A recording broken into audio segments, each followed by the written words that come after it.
আসসালামু আলাইকুম এভরিওয়ান। আমার ছোট্ট চ্যানেলে আপনাদের সবাইকে স্বাগত। আশা করি আমার সমস্ত ভিডিও আপনাদের ভালো লাগবে আর আমার পাশে আপনারা থাকবেন। তো আমাদের ভিডিওটা আজকে জাস্ট ছোট ছোট কিছু ক্লিপ আমি আপনাদের সাথে শেয়ার করব, যেখানে আমি অনেক কিছু রান্না করেছি। চলুন শুরু করা যাক।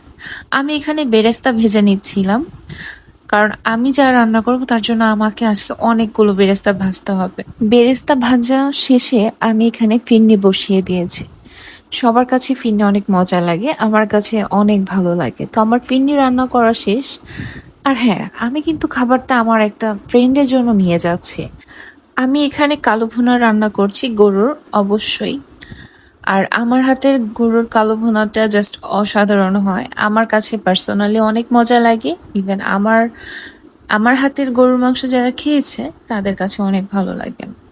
তো অ্যাকচুয়ালি গরুর মাংসের কালো ভুনা হচ্ছিল, আর এখানে রোস্ট অলমোস্ট হয়ে এসেছে।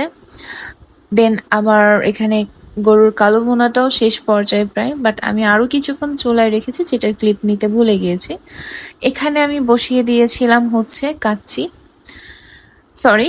না, তেহারি। তেহারি রান্না করার জন্য ময় মশলা যাবতীয় যা দেওয়ার দিয়ে আমি এখানে জাস্ট কিছু এক্সট্রা পরিমাণ দুধ অ্যাড করেছি।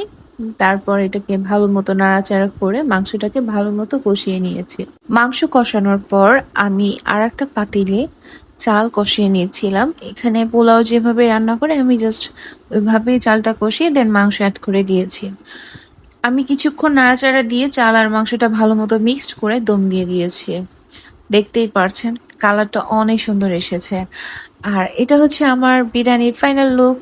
তো আজকের ভিডিও এই পর্যন্তই। আমার ভিডিও যদি আপনাদের ভালো লেগে থাকে তাহলে অবশ্যই অবশ্যই আমার সাথে থাকবেন। আর অবশ্যই কমেন্ট করে জানাবেন আমার ভিডিওগুলো আপনাদের কাছে কেমন লাগছে। কোনো ভুল ত্রুটি হলে অবশ্যই মাফ করে দিবেন। আমার সাথে থাকবেন। আল্লাহ হাফেজ।